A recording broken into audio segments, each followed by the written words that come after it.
Find future value, क्या ढूंढना है हमको? फाइंड फ्यूचर वैल्यू, इधर फाइंड फ्यूचर वैल्यू बोला है, तो फ्यूचर वैल्यू ढूंढना है। फ्यूचर वैल्यू का फॉर्मूला क्या आएगा? फ्यूचर वैल्यू का फॉर्मूला याद है? फ्यूचर वैल्यू का फॉर्मूला नहीं याद है तो मैं लिखता हूँ।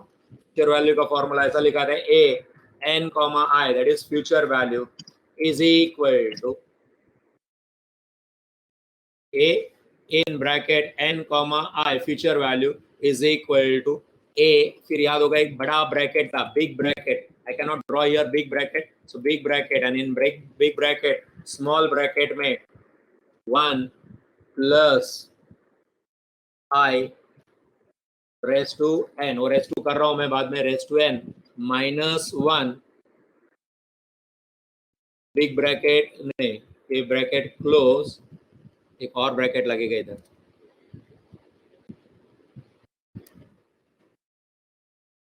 a multiplied by plus divided by, अगर याद होगा तो डिवाइडेड बाय इधर सिर्फ i है, डिवाइडेड बाय i, उसमें क्या था प्रेजेंट वैल्यू में, divided by i into 1 plus I raise to n था, इधर नहीं, इधर डिवाइडेड बाय n।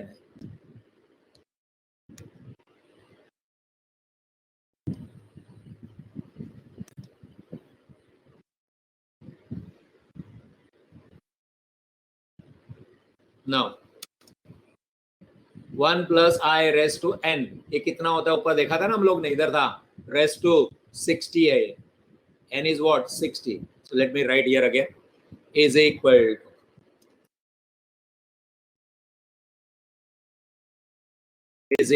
to ये कितना दिया हमको 3000 multiplied by curly bracket open square bracket open 1 plus I raise to n, ये ऊपर से मिल जाएगा, प्रीवियस सम में से मिलेगा हमको, सेम डेटा था, ये वैल्यू कॉपी पेस्ट कर रहा हूं मैं, 1 plus I raise to 60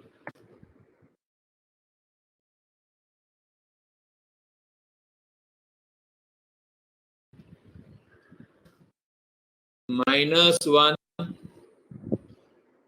divided by minus 1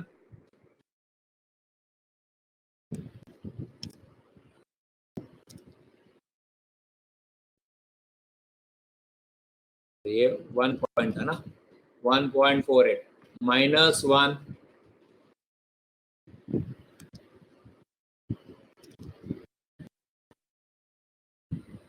divided by I कितना है 0.00, इधर ऊपर है I 0.66666 so on, पूरा कर्ली ब्रैकेट क्लोज। करो सॉल्व दोस्तों, अभी क्या करेंगे कैलसी पे, कैलकुलेटर पे, ये वाला -1 करने के बाद कितना आएगा, पहला सॉल्व दिस पार्ट, तो 0.4898457024 आएगा, डिवाइड बाय 0.066006666 करो, वो मैं भी करता हूं, 0.4898457024 डिवाइडेड बाय -1 कर लिया मैंने already, divided by 0.00666666 is equal to, मेरे को आंसर आ रहा है 73 पॉइंट,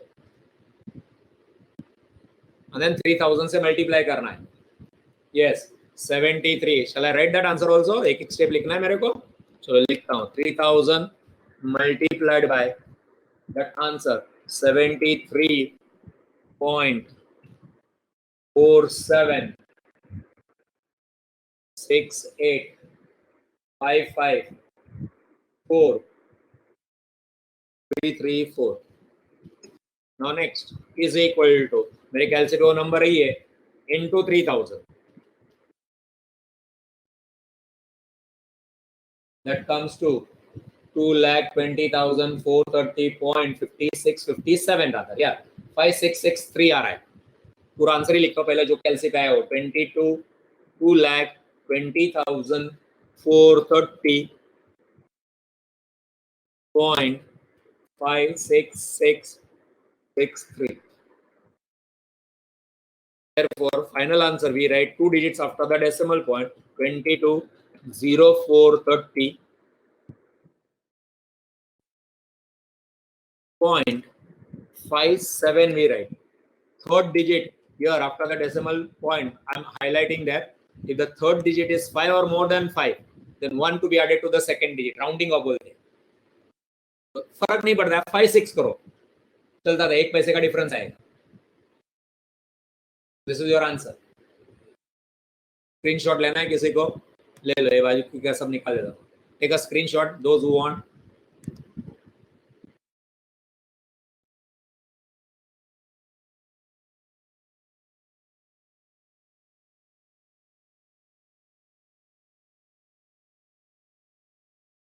ओके, नाउ कंटिन्यू. ये सिर्फ होमवर्क का डिस्कशन हुआ. 1 hour went in this. 1 घंटा हो गया. चलो, पहला कुछ थोड़ा सा डिस्टर्बेंस था अपन को, तो भाई 45 मिनट्स हो गए. 15-15 मिनट एक समय मैंने दे दिया, वेस्ट नहीं किया, इन्वेस्ट किया मैंने.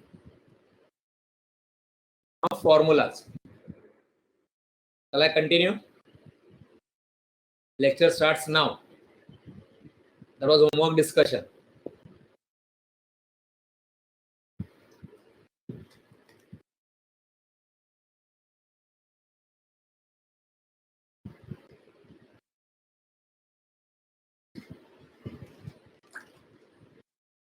चलो चलते हैं. फाइन.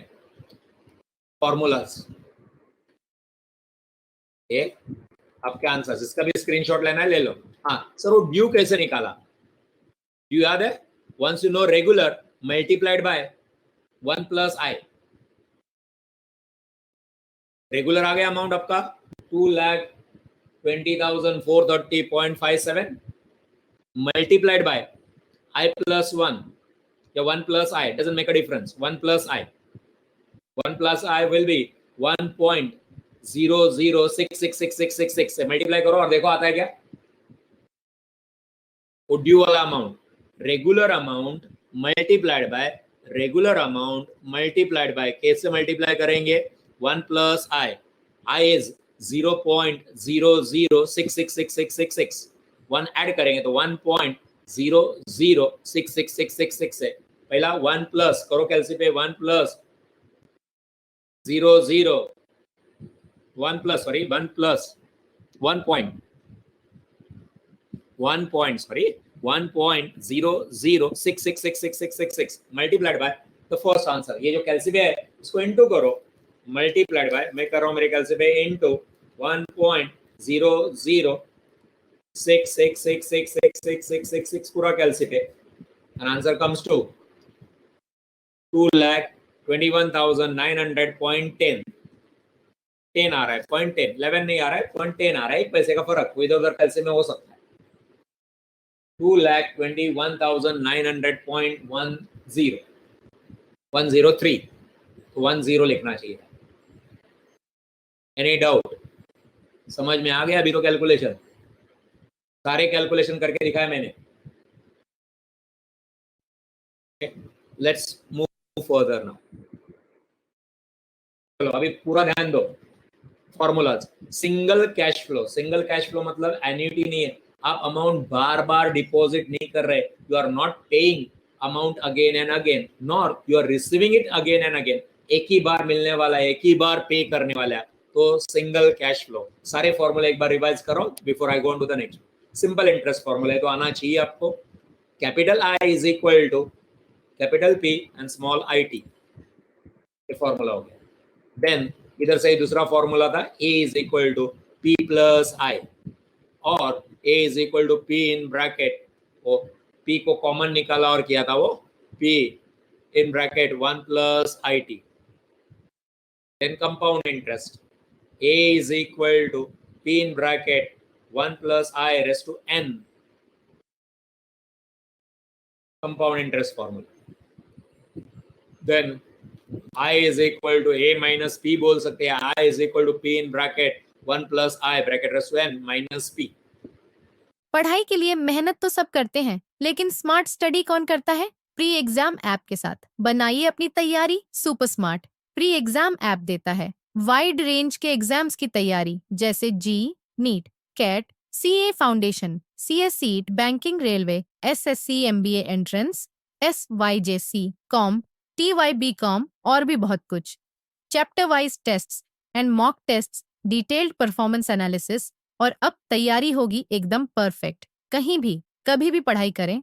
और एक विशाल क्वेश्चन बैंक आपकी तैयारी को बनाए आसान। इंस्टेंट इवैल्यूएशन से तुरंत जानिए अपनी परफॉर्मेंस और पाएं पर्सनलाइज्ड फीडबैक। तो अब देरी किस बात की? प्री एग्जाम ऐप डाउनलोड करें और अपने नाम से रजिस्टर्ड करें और एक विशाल क्वेश्चन बैंक बिल्कुल फ्री और अपनी सफलता की कहानी लिखें। लिंक डिस्क्रिप्शन में है। प्री एग्जाम ऐप स्मार्ट तैयारी का साथी।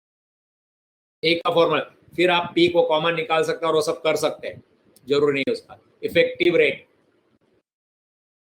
फॉर्मूला याद है? इफेक्टिव रेट का, क्या आपको इफेक्टिव रेट का फॉर्मूला याद है? इफेक्टिव रेट के फॉर्मूला में क्या है?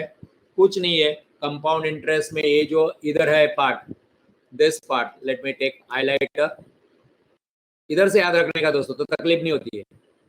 दिस पार्ट, ये जो पार्ट है ये लेके इसमें से -1 1 plus I raised to n -1 compound interest का part of the formula p in bracket 1 plus I raised to n था, 1 plus I bracket raised to n -1 and effective rate निकाल देते हैं।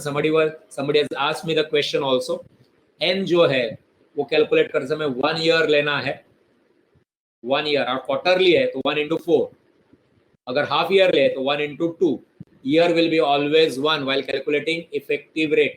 Amount important नहीं, year भी important नहीं, how it is compounded that is important. If it is compounded quarterly तो 4 आएगा, करेंगे आज, सम आएंगे उधर आगे देखेंगे। अभी एन्युटी वाले फॉर्मूले, future value regular, future value due और इमीडिएट, दोनों का फॉर्मूला है।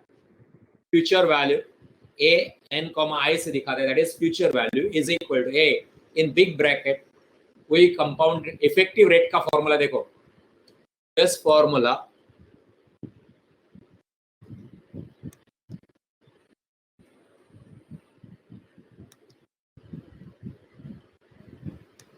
इफेक्टिव रेट का फॉर्मूला इधर आ गया, न्यूमरेटर में 1 plus I raised to n -1 upon I, effective rate में -1 हुआ था, इसमें तो वही न्यूमरेटर में upon I into a, and then regular में future value regular into 1 plus I, इधर रेस्ट टू n नहीं है, ड्यू। वेरी रेयर केसेस में आपको ड्यू या इमीडिएट लगेगा, एक problem is silent, assume to be regular।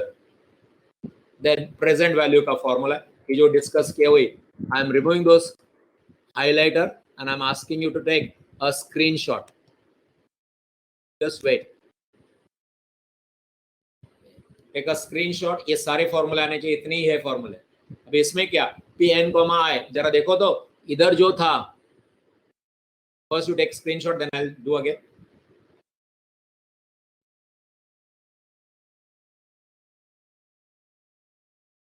Over screenshot. Now see this formula, the numerator as well as the denominator, goes here। क्या extra इसमें into I plus n, I plus 1, 1 plus I raised to n, इधर I था ही same, they are interlinked, एक formula से दूसरा formula linked है। Compound interest का formula, compound part of compound interest formula comes into effective rate, effective rate formula goes into future value as a numerator divided by I। Now this future value formula goes into present values pn, I, but here in the denominator along with I you have 1 plus I raised to n।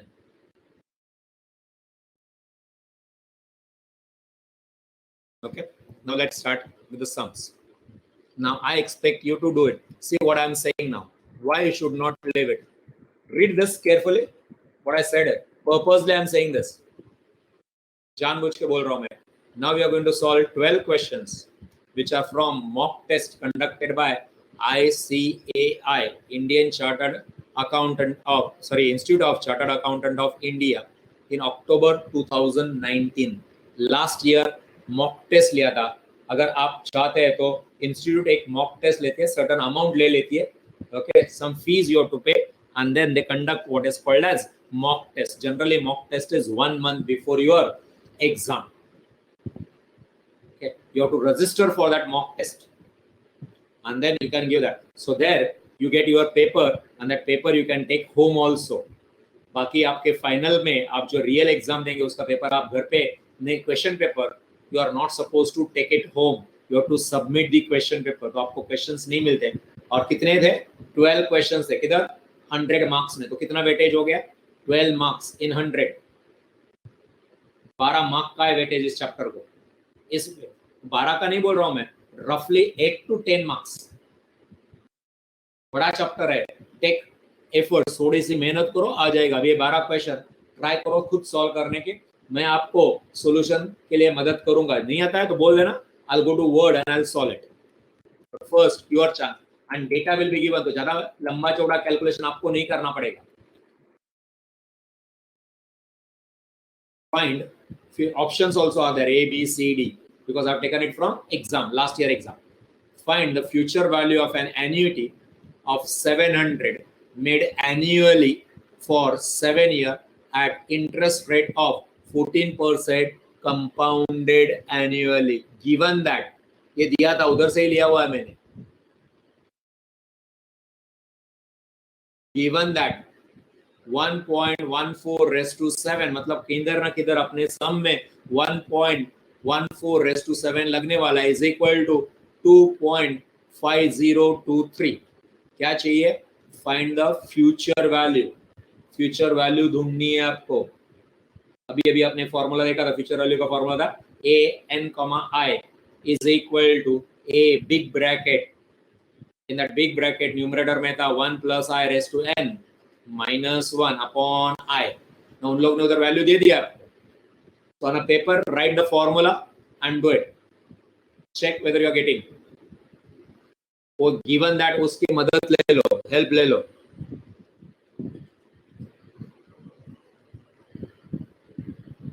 Answers बताओ. थोड़ा सा इधर उधर जाएंगे answer. पैसे में फर्क पड़ सकता है थोड़ा सा. आपको आंसर कितना आ रहा है वो बताओ. उधर ए बी नहीं बताओ पहले. How much you got the answer? Exact answer on the कैलसी.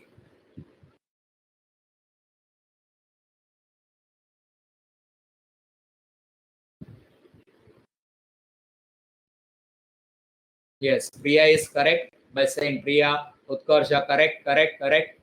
5 नहीं आता, 4999 आता है, and that is made to. Even I have got the solution. I solved the sum. Okay. So answer B. एक पैसे का डिफरेंस है. ओके, पैसे का डिफरेंस हम लोग इधर उधर जाने देते. तो क्या किया अभी आपने? फॉर्मूला लिखा और फिर डायरेक्टली सॉल्व किया कैलकुलेटर पे. स्टेप बाय स्टेप नहीं करना है. B is the answer. Correct.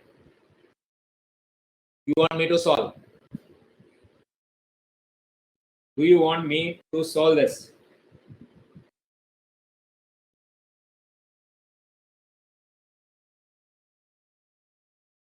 Good. That's the spirit. No he answer चाहिए था. Yes बोलते तो मैं डांटता था भी. हर चीज थोड़ी ना सॉल्व की जाती है.